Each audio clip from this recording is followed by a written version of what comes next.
Right now, a tradesman can walk into a hardware store, hand over about $179 for a Makita cordless drill with a Japanese name on the side, and walk right back out to his truck without ever being told what country built it. The product page does not say, the box does not say, and Makita's own annual report published this year admits that about 9 in 10 of its tools are now made at plants outside Japan. But this is not the brand death story you are expecting. Makita did not go bankrupt and nobody bought it out. The company is still standing on its own 2 feet. It is still Japanese owned, with no single buyer holding the wheel. Its head office is still in Japan, and one of its plants is still running there today. So when you hear that Makita is quietly leaving Japan, sit with that word for a second, because there was never a single day it packed up and left.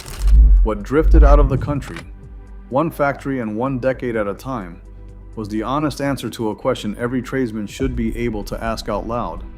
Where was this built? Walk the receipts with me, and by the end you will have the name of the one cordless brand still building most of its tools in the country it was founded in. It is not the one sitting on your charger. Makita earned that trust the hard way. The company was founded in 1915 in Nagoya, Japan by a man named Masaburo Makita, and it did not start out making drills at all. In the beginning, it sold and repaired lighting equipment, motors, and transformers, the electrical guts of a country that was busy wiring itself up. In 1945, near the end of the war, it moved its head office to the city of Anjo to get clear of the air raids, and it has been headquartered in that part of Japan ever since. For decades, the name earned the reputation that put it in your kit in the first place. It was the workhorse. The teal drill you could drop off a ladder, leave out in the rain, run into the ground on a job site, and it would still pull a screw the next morning. Tradesmen do not hand their trust to a brand on a whim, because the tool is not a toy. It is the thing your whole livelihood runs on. Makita got that trust over more than 100 years, and it is still spending it today. The company took the Makita Electric Works name in 1962, then shortened it to just Makita Corporation in 1991. Same badge, same teal, same promise on the label.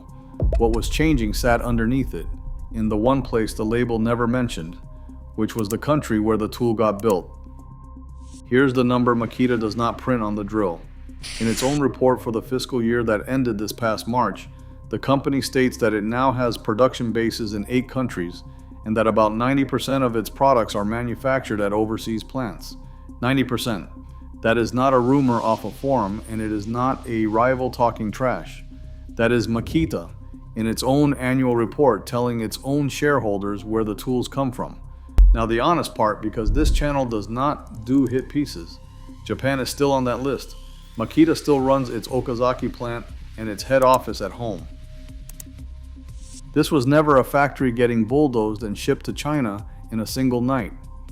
It was slow, and you can watch it happen in the company's own timeline. The first overseas plant opened in Canada back in 1980, then a plant in Beaufort, Georgia in 1985, the United Kingdom in 1991, China in 1995, Romania in 2007, Thailand in 2012. Watch which way the current was running.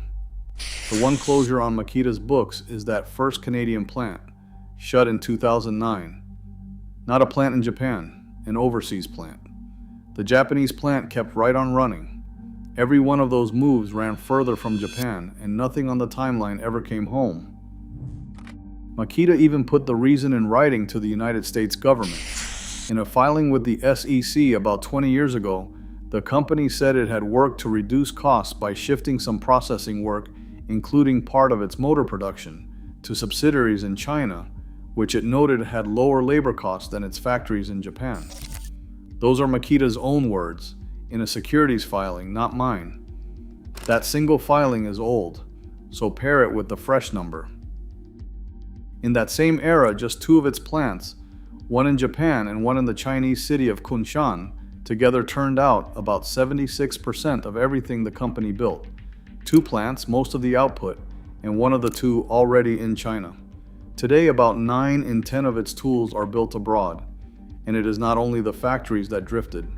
By Makita's own latest disclosure, Foreign institutions and investors now hold more than 40% of the company itself. No takeover, no villain in a boardroom. The ownership floated offshore too, the same way the plants did. So come back to that drill on the shelf. Makita's 18-volt cordless brushless drill. The LXT series driver drill runs about $179, and on paper it is a good tool. 440 inch-pounds of torque. A brushless motor, the kit most guys reach for without thinking. But pull up the product page and try to find the country of origin. It is not there. The retailer listing does not carry it either. Now, import records collected by a tracking service called Product from Log several of Makita's sibling LXT brushless drills as built in China. I'm going to be careful here because that is an import aggregator and not Makita, and it does not pin down the exact unit in your hand. But sit with how strange that is. A brand will print the torque rating, the battery voltage, the chuck size, every spec that helps it sell you the tool, and then go silent on the one line that tells you who made it. Let me do the math the honest way, because a good tool spread over a working life is not expensive at all. Run that price hard across a 10-year career, and it comes out to about $18 a year. That is nothing. On its face, that is the whole case for buying it. But stop and ask what that $18 a year is buying you. You are handing it over for a tool whose name says Japan, built at a plant the company will not name, sold on a page that will not print the country. The drill works. The number is fair. What you are not getting, at any price, is a straight answer to the one question that made you trust the badge in the first place. Where was this built? If you have ever turned a drill over in your hands, hunting for the little stamp that tells you where it was made, and found the voltage, the amp hours, the torque, every number except the country, then you already know this game. You are not imagining it. The one fact that would tell you whether the badge still means what it once did is the one fact nobody will print. A company still proud of where its tools came from would say so on the box. Silence is an answer too. So the natural move for a lot of guys is to say, fine, I will just buy American, grab the drill with the flag on the box, and skip the whole problem. I wish it were that simple. This is where you have to know what those words on the box are allowed to mean under the law. The Federal Trade Commission has a Made in USA labeling rule. It is written into federal regulation, and it is strict. For a tool to say Made in the USA with no qualifiers, the FTC requires 3 things all at once. The final assembly has to happen in the United States. All the significant processing has to happen in the United States. And all, or almost all, of the parts have to be made and sourced in the United States. The FTC spells out that this means the product should contain no or negligible foreign content. That rule has real teeth. It went into full effect in 2021, and breaking it can bring civil penalties. But watch the loophole, because this is the phrase that slips right past you. Assembled in the USA is not the same claim as made in the USA. The FTC allows assembled in the USA to sit on a product full of foreign parts as long as the last major assembly step happened on American soil. Their own written example is a lawnmower with 15 to 20% foreign content that can still wear an assembled in USA label. Read that again. A tool built from foreign parts by the government's own example can still carry those 3 letters on the sticker. And this is not a theory because the FTC enforces it, and it has come for tool names you know. Back in 2001, a power tool accessory maker called Jor Corporation out of Montana settled FTC charges that it had marked products as American-made when they carried significant foreign components. Among the labels in that case were a Craftsman-branded boring bit stamped Made in USA, and a Stanley set that read Made in USA with domestic and global components. That exact weasel phrase on 2 brands sitting in millions of American garages. And more recent still, in January of 2024, the equipment maker Kubota was hit with a $2 million civil penalty, the largest the FTC has ever handed down, under that Made in USA rule, for labeling replacement parts as American-made when the agency found they were made overseas, start to finish. And that was not even Kubota's first run-in. The FTC had already taken the company to task once before, back in 1999, over the same kind of American-made claim. Even DeWalt, the brand people always bring up, no longer makes an unqualified made-in-America claim on its cordless line. So let me save you the search. There is no clean, unqualified made in the USA cordless drill sitting on a shelf waiting to rescue you. The flag on the box does not answer the question either. Which leaves the question this whole thing has been circling. Is there a single cordless brand left that still builds its tools in the country its badge claims and still answers to itself? Not assembled there, not headquartered there while the plant sits somewhere cheaper, built there and owned there. The bar for a real answer is not complicated. Build the tool where the badge says and still own the company and the platform behind it. Almost none of the big names clear both. There is a German maker called Fein that comes close. Its history alone is worth knowing because Fein was founded in 1867, and it is the company that invented the handheld electric drill back in 1895. It is still an independent, family-run business, and it says more than 90% of its products are manufactured in-house, which is about as close to made at home as this industry gets anymore. Fein is a serious answer, but there is a catch that keeps it out of the top spot.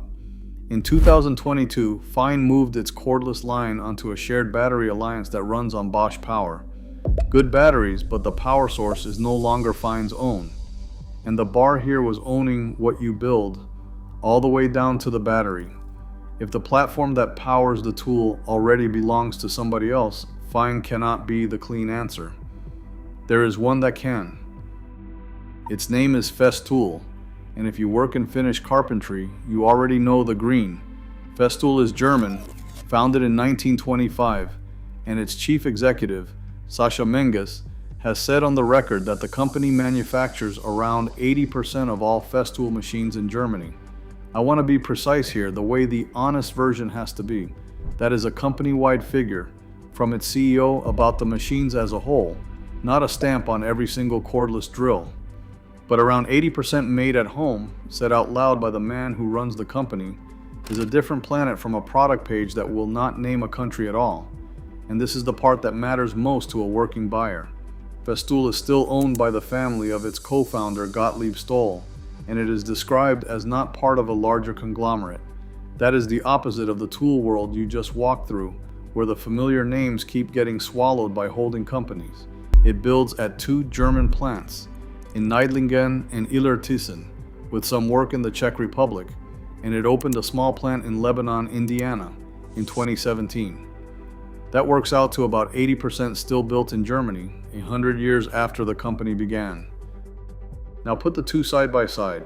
That Makita runs about $179, or about $18 a year over a working life. A comparable Festool, the bare tool, runs closer to $300, which works out to about $30 a year over the same 10. More upfront, and nobody is going to pretend otherwise.